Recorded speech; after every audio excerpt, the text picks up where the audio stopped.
Hello there and welcome to my channel. So in this video I'm going to show you guys how you can turn off your read receipts on X or Twitter.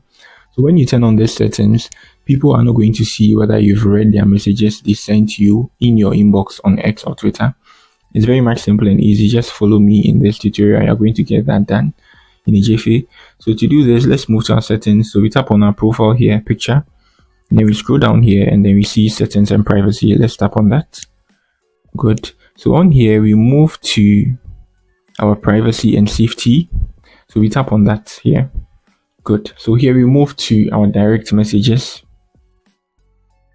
So on direct messages, you can see mine has been turned off. This here, I turn it on.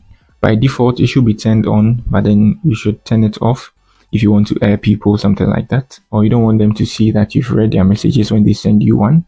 So to do that, you just turn it off like this.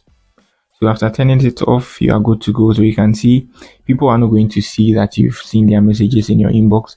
So that's it for the video. If you are new here, try to give me a like and then subscribe to my channel. Peace.